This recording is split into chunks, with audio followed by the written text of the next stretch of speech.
पुण्यातील हडपसर मतदारसंघामध्ये महायुतीमध्येच मिठाचा खडा, विकास कामांवरून भाजप आणि राष्ट्रवादीत श्रेयाची लढाई।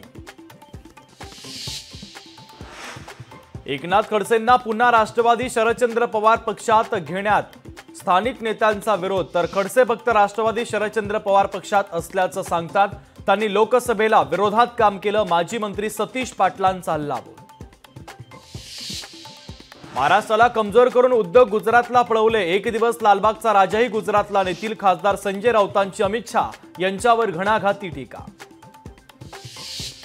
लालबागच्या राजाच्या चरणी भक्तांचं भरभरून दान, पहिल्या दिवशी दानपेटी उघडली, भक्तांनी अर्पण केलेल्या दानाची मोजदाद सुरू।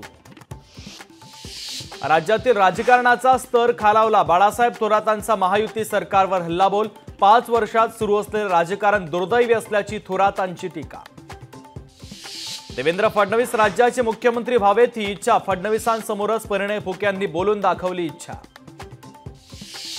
संत गजानन महाराजांची आज 114वी पुण्यतिथी, भक्तांच्या गर्दीने फुलून गेली शेगाव नगरी, मंदिर परिसरात दिवसभर विविध कार्यक्रमांचं आयोजन।